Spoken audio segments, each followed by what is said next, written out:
Friends, welcome back. तो friends, अभी का वीडियो है राष्ट्रपति उम्मीदवार बनी द्रौपदी मुर्मू। ऐलान के बाद गजब खेल हो गया। प्रेसिडेंशियल इलेक्शन 2022 क्या हो गया ये तो वीडियो देख के पता चलेगा।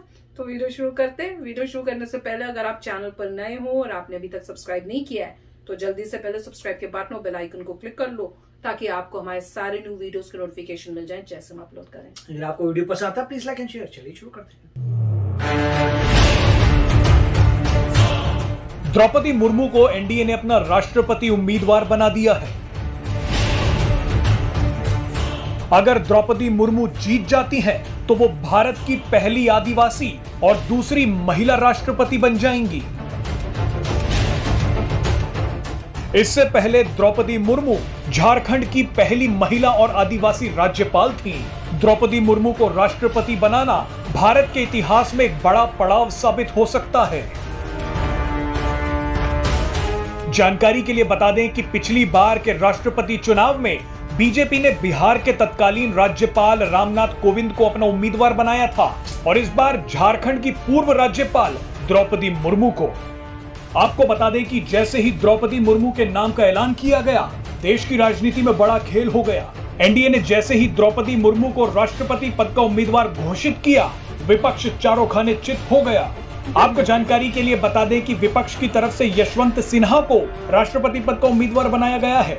तो ऐसे में लोग अब सवाल कर रहे हैं कि गरीब और आदिवासियों के हितों की लड़ाई लड़ने का दिखावा करने वाली विपक्षी पार्टियां अब किस मुंह से द्रौपदी मुर्मू की जगह यशवंत सिन्हा का समर्थन करेंगी। अब आपको एक दिलचस्प किस्सा बताते हैं कि जब द्रौपदी मुर्मू के नाम का ऐलान किया गया तो उस समय वो कहां थी और क्या कर रही थी।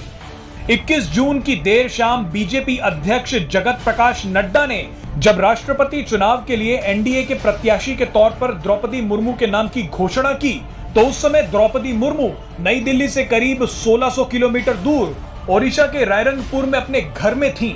इससे ठीक एक दिन पहले 20 जून को उन्होंने अपना 64वां जन्मदिन बड़ी ही सादगी से मनाया था। तब उन्हें शायद अंदाजा भी नहीं होगा कि 24 घंटे बाद वो देश के सबसे बड़े पद के लिए उम्मीदवार बनाई जाने वाली हैं। अपनी उम्मीदवारी की घोषणा के बाद उन्होंने स्थानीय मीडिया से कहा कि मैं आश्चर्यचकित हूं और मैं खुश भी हूं क्योंकि मुझे राष्ट्रपति पद का प्रत्याशी बनाया गया है। मुझे टेलीविजन देखकर इस बात का पता चला है। बहरहाल आपको बता दें कि द्रौपदी मुर्मू का जन्म 20 जून 1958 को ओडिशा में हुआ था। पहले टीचर और फिर ओडिशा के सिंचाई विभाग में क्लर्क की नौकरी करने वाली द्रौपदी मुर्मू की जिंदगी में एक नहीं बल्कि 3 बार दुखों का पहाड़ टूटा है। पहले उनके पति और फिर 2 बेटों की मृत्यु हो गई। द्रौपदी के परिवार में अब उनकी बेटी इतिश्री, नातिन और दामाद हैं। द्रौपदी मुर्मू ने साल 1997 में रायरंगपुर नगर पंचायत में पार्षद चुनाव जीतकर अपने राजनीतिक जीवन का आगाज किया था। अगर द्रौपदी मुर्मू देश की राष्ट्रपति बनती हैं, तो वो ओडिशा से देश की राष्ट्रपति बनने वाली दूसरी शख्स होंगी। आपको बता दें कि द्रौपदी मुर्मू से पहले ओडिशा से वीवी गिरी देश के राष्ट्रपति रह चुके हैं। द्रौपदी मुर्मू के नाम का ऐलान करके एनडीए ने महिला सशक्तिकरण को लेकर एक बड़ी लकीर खींच दी है। आपको बता दें कि भारत के राष्ट्रपति चुनाव में 29 जून तक नामांकन, 18 जुलाई को मतदान और 21 जुलाई को नतीजा आएगा। तो फ्रेंड्स, हैरानी की बात पता है क्या है कि उनको पता ही नहीं था कि उनको नॉमिनेट कर रहे हैं या उनका नाम सोचा भी जा रहा है एज प्रेसिडेंट।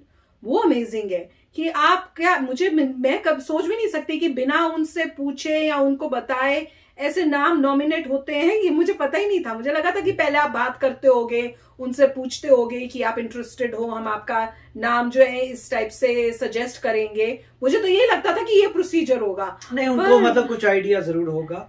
वो कहने में तो कुछ ही नहीं था। मुझे तो लगता है उनको आइडिया होना तो चाहिए यार, क्योंकि आप ऐसे किसी से बिना पूछे तो ऐसे कुछ नहीं कर सकते। अगर वो इंटरेस्टेड तो उनको कुछ आइडिया हो, इनडायरेक्टली पूछा हो, कभी कुछ पता हो तो कुछ आइडिया हो। जैसे कह रही है कि मेरे को बहुत खुशी हुई है ये जानकर कि मतलब तो वो खुश हैं, तो इसका मतलब अच्छी बात है। तो उनको पहले से आइडिया होगा कि वो मना नहीं करेंगी और उन्होंने उनकी पूरी स्ट्रगल दिखाई है। अब ज्यादा मेरे ख्याल से लोगों को इन्फॉर्मेशन नहीं है। अभी यही इन्फॉर्मेशन है कि उनके घर में मृत्यु हुई थी उनके बेटे की कह रही हैं, दोनों बेटों की और हस्बैंड की। तो ये एक बात है। उसके उन्होंने बताया भी कौन उनकी, मेरे ख्याल से बेटी हैं और उनके उसका, हाँ, तो मतलब वो सब हैं, तो अच्छी बात है। और इसमें सबसे हाईलाइट वाली बात ये है कि वो आदिवासी हैं, मतलब ट्राइबल हैं, और देखिए यहाँ तक पहुँच गए हैं, तो बहुत ही ग्रेट बात है। अब धीरे धीरे पता लगेगा कि उनके अचीवमेंट्स क्या थी। जैसे कुछ लोगों ने लिखा था कि वो उन्होंने मेक श्योर किया था कि रिलीजियस कन्वर्जन्स ना हो, वो भी एक एंगल है। मगर पॉइंट ये है कि अगर आप जिस कैंडिडेट को खड़ा कर रहे हैं और कोई ऑब्जेक्ट नहीं कर सकता, तो ये वो जैसे कह रहे हैं बीजेपी ने बहुत ही अच्छा कार्य किया है बोल के कि देखिए विमेन प्लस ट्राइबल, उन दोनों का कॉम्बिनेशन जो है उसको कौन इंसान उसके लिए वोट नहीं करेगा, और उससे पूरा मतलब पूरा एरिया एम्पावर होगा और पता लगेगा कि फर्क नहीं पड़ता कि आप जो हैं कितने अमीर हैं गरीब हैं, अगर आपने देश की सेवा की है तो पॉसिबल है कि आप प्रेसिडेंट भी बन सकते हैं।